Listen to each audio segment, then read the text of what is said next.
Hi everyone, my name is Josipa and you are listening to the SBS Learn English podcast, where lately we have been so happy to see how many people have been listening. Thank you, and more importantly, well done for taking the time to learn. We can't believe how many of you have already subscribed. My manager, Janine, actually said that we should count our blessings, which I felt is an appropriate phrase to start this episode, because today we are practicing how to ask questions about someone's religious beliefs. But first, let's explain the phrase count your blessings. So, if someone is counting their blessings, they are thankful for what they have, grateful. For example, let's say your child has received a lot of Christmas presents. You could tell them, now count your blessings and go to bed. Blessing in this context means fortune and good luck, but it can also stand for a prayer said before or after a meal. Or it can also stand for a person's support. For example, I could say, my father gave his blessings for my marriage.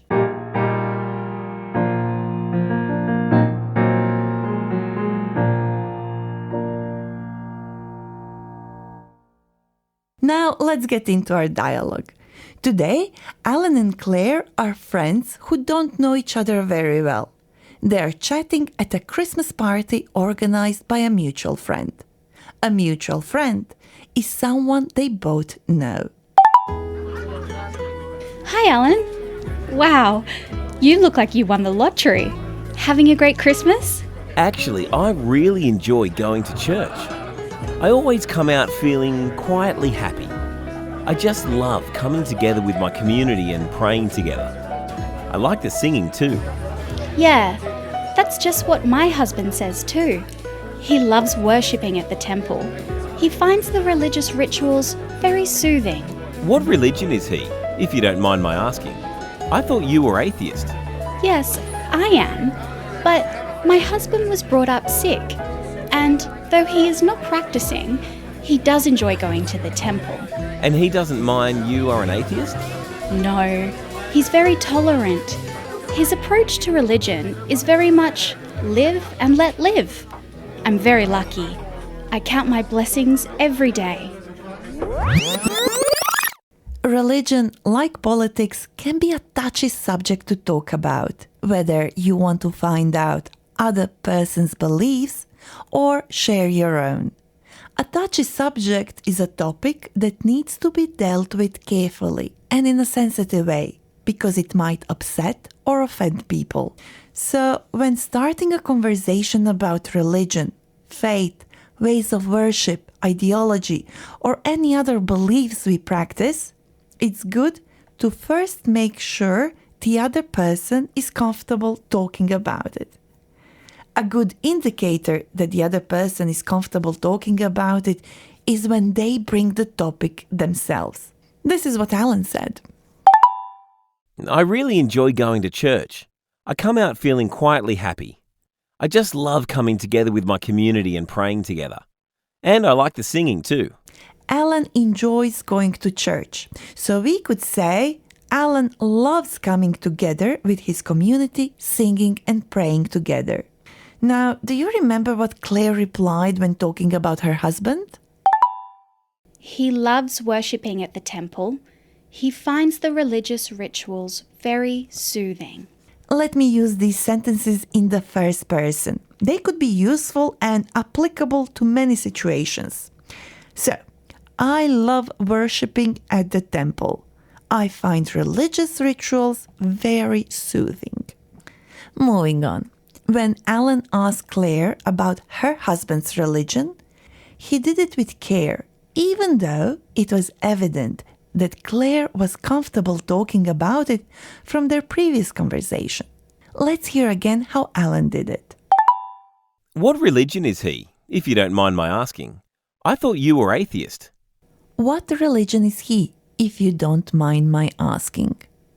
If you don't mind my asking, or if you don't mind my saying, are very useful phrases to ask respectfully about something that could upset, annoy, or embarrass someone.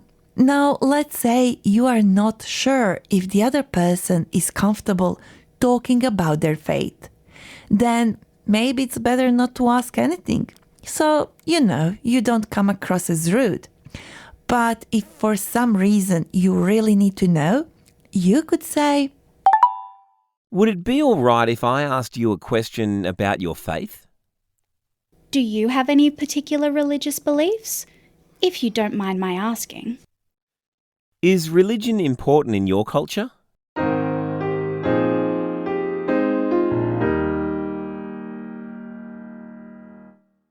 And we are back. Let's continue. Previously, Alan also said, I thought you were atheist. an atheist is a person who doesn't believe in the existence of any God. My husband was brought up sick, and though he is not practicing, he does enjoy going to the temple. You can be brought up with any beliefs and practices that shaped your childhood.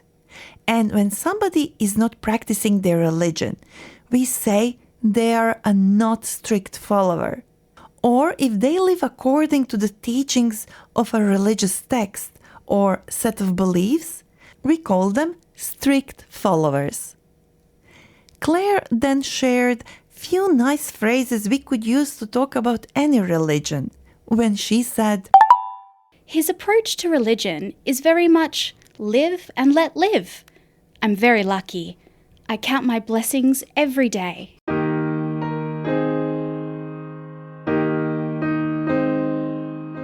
Before introducing my guest, I'd like to share a quote from a book I've been reading recently called Reflections, A Journey to God, written by Gary Abbey, who said, "What we believe in is not that important.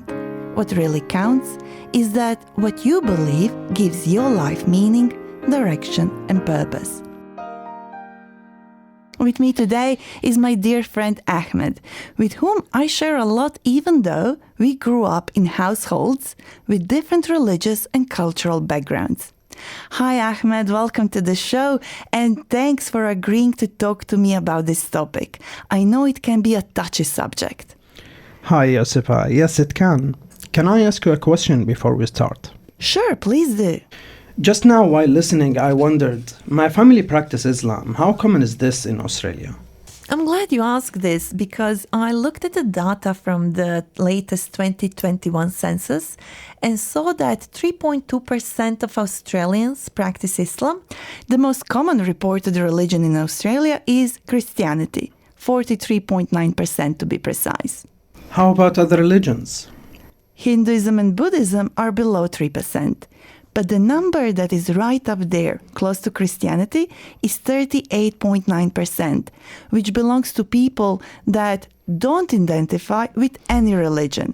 And this number has been growing the most in the past 20 years. But let me ask you a question now. Sure, go ahead. That's what I'm here for. So I wanted to talk to you about something because growing up, my grandma, a very committed Christian, often said that we must not use God's name in vain.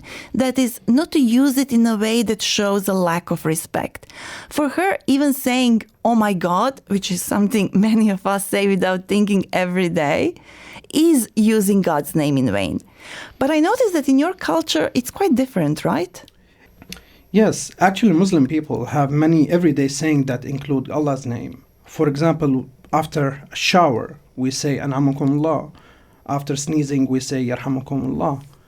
So mainly, God's name is associated with every greeting and blessing that we use in everyday's life. That's so interesting. And the other day when we talked about this interview, you told me that you consider yourself to be more spiritual than religious. Can you please explain what you mean by that? Well, the word Islam means submission to God's will. And if you're practicing Muslim, you pray 5 times a day, you give zakah, which is part of your wealth, to the poor, you fast during the month of Ramadan, and so on. I identify with Islam because of my family background and personal experiences, but I don't practice Islam with the same commitment as a practicing Muslim should. But that works for me. Yeah, I can completely relate to that. My family background is Christian, but rather than going to church, I find much more peace and comfort in meditation or when I'm walking in nature. Yeah, I think it doesn't matter what the name of your god or gods is, because at the end of the day, all religious and spiritual practices share the same values and have one thing in common, which is to bring peace and comfort to people and be a positive entity in the world. So, sometimes when I say that I'm a Muslim, people immediately think that I'm an extremist, which is definitely not the case. So rather than focusing on differences when talking about religion, I think we should focus on the things that unite us and the values that we share because we have faith. That's really nicely said, Ahmed. You know how we originally said that this topic is hard to talk about, but if you do it carefully and with respect, there can be lots to discuss. I could talk about this with you for days. But now we need to repeat some phrases we practiced in this episode. Will you help me? Sure, let's do it. See if you can remember before hearing the answer. What kind of topic is a touchy subject?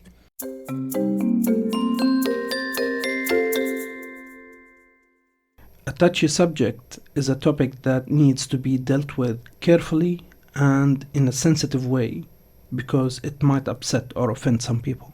For example, politics is a touchy subject.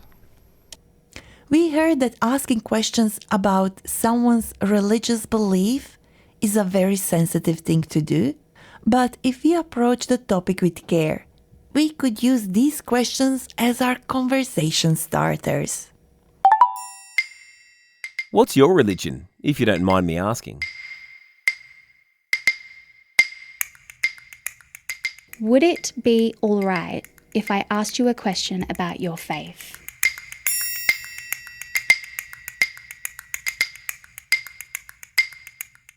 What's your religion, if you don't mind me asking?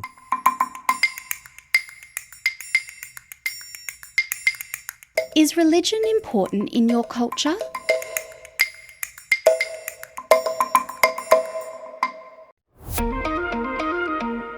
Thank you for listening.